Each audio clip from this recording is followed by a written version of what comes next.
મામા મને એક રચના યાદ આવે કે માં કોને કહેવાય હે મોઢે બોલું માં તો મને હાચે નાનપણ સાંભળે મોઢે બોલું માં તો મને હાચે નાનપણ સાંભળે પણ મોટપની બધી મજા મને કડવી લાગે કાગડા માં કોને કહેવાય હોયું રે હે માળો માતો દયાનો મીઠો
આપણને કેવું લાગે જેઠીદાસ બાપુની સામે તમે જોવો તો તમને કેવું યાદ આવે કડબાવા તો હાલો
સદગુરુ ભગવાન કી જય, બોલો જેઠીદાસ બાપુની જય.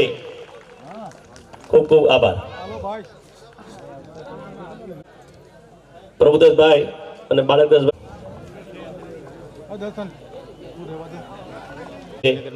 બાળકદાસભાઈ, પ્રભુદાસભાઈ, મુકેશકુમાર અને ગિરીશકુમાર. બોલો સદગુરુ ભગવાન કી જય, બોલો રામદેવ પીર મહારાજ. દાસભાઈ, પ્રભુદાસભાઈ, મુકેશકુમાર અને ગિરીશકુમાર એમનું સન્માન કરવા માંગે છે. બાપા એક થોડીક સાઈડમાં આવી જજો, ઓલા શૂટિંગ કરવાના ભાઈને. બોલો સદગુરુ ભગવાન કી જય, બોલો રામદેવજી મહારાજ કી જય, બોલો જેઠીદાસ બાપુની જય. ખૂબ ખૂબ આભાર. ગદગંગાએ આપ્યું, દલિત સમાજે કઈ આપ્યું છે જેઠીદાસ બાપુને, એટલે કે અમરેલી જિલ્લામાં રહેતા હોય એટલે અમરેલી જિલ્લા સાધુ સમાજના પ્રમુખને વિનંતી કરું તેઓ અહીંયા આવે અને અમરેલી જિલ્લા સાધુ સમાજને પણ રૂપિયા 5,000 એક ફંડ રૂપે જેઠીદાસ બાપુનો પરિવાર આપવા ઈચ્છે છે તો મુકેશગીરી બાપુ અહીંયા વધારે અને રૂપિયા 5,000 ફંડ પેટે સ્વીકાર કરે એવી વિનંતી. બાળકદાસભાઈ, પ્રભુદાસભાઈ અને મુકેશભાઈ અને ગિરીશભાઈ સર્વેને વિનંતી. હા, બાપુનો ફોટો તસવીર આવે એ લઈ લ્યો. બોલો સદગુરુ ભગવાન કી જય, બોલો સાધુ સમાજની જય, બોલો રામદેવજી મહારાજ કી જય. ખૂબ ખૂબ આભાર. એવી જ રીતે રાજકોટ જિલ્લા સાધુ સમાજ એટલે પ્રભુદાસભાઈ ને એવી ઈચ્છા છે કે હું પણ એ જિલ્લામાં રહું છું તો મારે પણ રાજકોટ જિલ્લા સાધુ સમાજને રૂપિયા રોકડા 5,000 આપવાની ઈચ્છા છે. તો રાજકોટ જિલ્લામાંથી એક વ્યક્તિ અહીંયા આવી જાય અને જેઠાદાસ બાપુના પરિવાર જે છે હા જે ગમે આવું બે રાજકોટ જિલ્લા સાધુ સમાજને રોકડા રૂપિયા 5,000 જેઠાદાસ બાપુનો પરિવાર એક ફંડ રૂપિયા આપે છે એમનો પણ અમે ખૂબ ખૂબ આભાર માનીએ છીએ. બોલો સદગુરુ મહારાજ કી જય, બોલો રામદેવજી મહારાજ કી જય. જય હો સાધુ સમાજની જય હો. ખૂબ ખૂબ આભાર આપ સર્વેનો. આપ ગદગંગાએ કંઈક આપ્યું છે અને એમાંથી અમે સાધુ સમાજ આ બધું જે કંઈ ફૂલની આ 5 રૂપિયા આપીએ છીએ